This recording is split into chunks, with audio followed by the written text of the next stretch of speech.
Business model depends upon several things, right? तो company जो है क्या वैल्यू प्रोपोजिशन देना चाहती है कस्टमर को, है ना?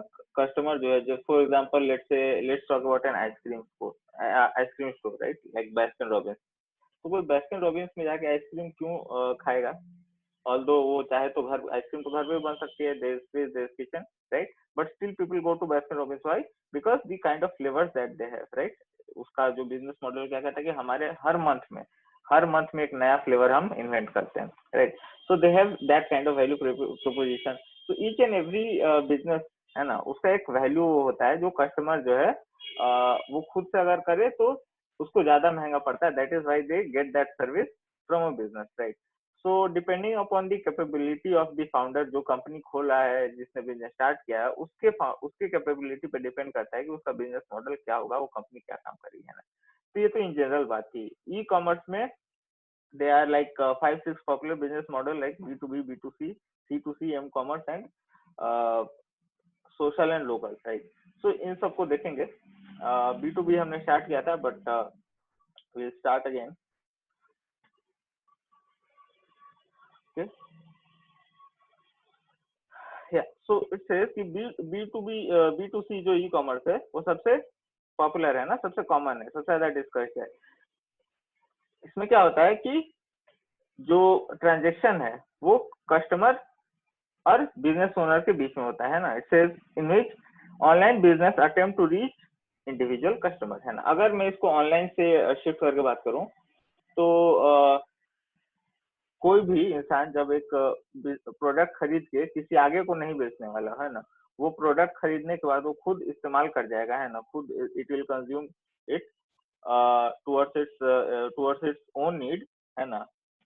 वो उसको रिसेल नहीं करने वाला है अगर, तो वो क्या हुआ, B2C के श्रेणी में आएगा, है ना। फॉर एग्जाम्पल, और मैंने B2C क्या होता है कि आपको जो है प्रोडक्ट आपके अलावा आगे जो है वो पास ऑन नहीं होना चाहिए, है ना। आप रिटेलर नहीं हो सकते। ये नहीं कि आपने खरीदा, बहुत सारा खरीद लिया और फिर पास ऑन कर दिया गया, है ना। वो रिटेलर, वो होलसेलर का काम है, ठीक है। वो B2C के स्टेज में नहीं है, ठीक है।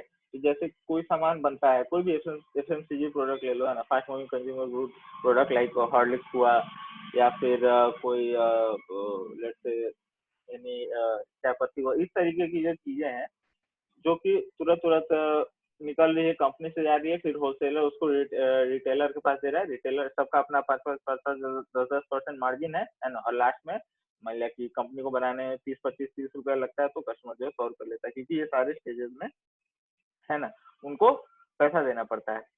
लेकिन जब ई कॉमर्स में यही काम होता है, तो जो पोर्टल्स है ना, portals like let's say Amazon, let's say Flipkart, उन्होंने डायरेक्टली कंपनी से या उनके जो भी ऑथराइज्ड डिस्ट्रीब्यूटर है उनसे उनका वो है, दे हैव अ अग्रीमेंट। तो उनके होलसेलर, उनका जो वेयर हाउस है जहाँ पे उनकी स्टोरिंग कैपेबिलिटी है, वहाँ पे वो रखते हैं, direct they bring the product to customer. तो इतना सारा जो मार्जिन है वो घट जाता है, and most of the profit goes towards the online e commerce platform, और जो है कंज्यूमर को भी थोड़ा डिस्काउंट मिलता है ना, because there is no not many middle man in it. तो कैसे ये ट्रांजेक्शन होता है, तो कस्टमर एक बार ऑनलाइन ऑर्डर प्लेस करता है, फिर it goes into the card, then वो क्रेडिट कार्ड या डेबिट कार्ड जिसके थ्रू भी पेमेंट करता है ना, ऑर्डर को कंप्लीट करता है, कस्टमर को, है ना, मर्चेंट ईमेल करता है कि सर आपका ऑर्डर जो है प्लेस हो गया है। जो भी ट्रांसपोर्टेशन मेथोडोलॉजी है उसके पास, कंपनी के पास, है ना, जो भी वो अपना कुरियर का जो भी उसका जो उसके पास फैसिलिटी है उसके थ्रू वो भिजवा देगा, और है ना, shipping carrier picks up the shipment, और फिर वो शिपमेंट ले जाके कस्टमर के घर पे दे देता है। This is how B2C commerce will work, like Amazon, like Flipkart, like Myntra, है ना। तो इसमें क्या है कि हॉरिजॉन्टल भी होता है, हॉरिजॉन्टल B2C मतलब कि जनरलाइज, है ना, कि कपड़ा भी बेच रहा है, साबुन, तेल, आटा, सब कुछ बेच रहा है ना। And then there are vertical. तो for example Myntra is only into apparels, like कपड़ों में ही है वो, ठीक है ना।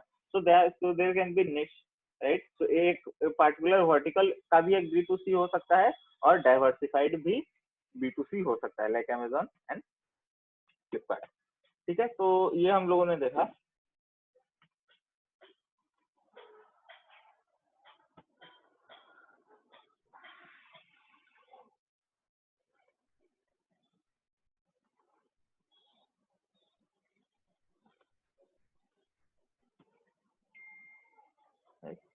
अब हम बात करते हैं बी टू बी की, है ना। B to B e commerce, B to B e commerce में क्या होता है कि जो बिजनेस, एक बिजनेस है ना, एक बिजनेस जो है वो दूसरे बिजनेस को सामान बेच रहा है ना। तो जो जो प्रोडक्ट खरीद रहा है वो भी खुद कंज्यूम नहीं करने वाला है, और बेच रहा है वो तो प्रोडक्ट दे ही रहा है पैसे के लिए, है ना। तो बी टू बी ट्रांजेक्शन में क्या होता है कि दोनों पार्टी बिजनेस कर रही होती है।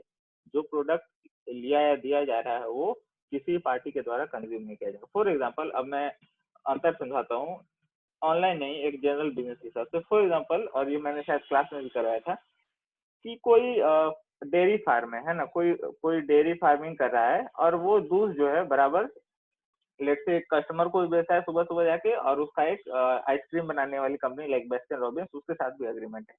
तो जब वो दूध बास्किन रॉबिन्स को बेच रहा है, एक आइसक्रीम बनाने वाली कंपनी को बेच रहा है, या अमूल को बेच रहा है, किसी भी कंपनी को बेच रहा है, तो that transaction is called B to B. लेकिन जब वो कस्टमर को बेचेगा, जब जब उसके यहाँ से जो है पैकेट या जिस भी डब्बे में ले आके कस्टमर को जब वो मिल्क दिया जाएगा, तो वो ट्रांजेक्शन कहलाया जाएगा बी टू सी, है ना। तो यही बी टू बी और बी टू सी का अंतर है, क्योंकि जब आइसक्रीम बनाने वाली कंपनी जब उससे दूध खरीद रही है, तब वो वहाँ के लोग खुद नहीं कंज्यूम करेंगे, है ना। राइट, तो पतंजलि है, पतंजलि भी मिल्क लेती होगी, है ना। तो ऐसा तो नहीं कि जितना दूध है सब बाबा रामदेव पी है ना, उसका तो घी भी बनेगा, उसकी कंपनी के बहुत सारे वो आते हैं, अलग अलग डेयरी के प्रोडक्ट आते हैं। तो सारी जो वो प्रोडक्ट प्रोक्योर की जा रही है एक पर्टिकुलर जगह से, है ना, वो इसीलिए प्रोड्यूस की जा रही है क्योंकि उस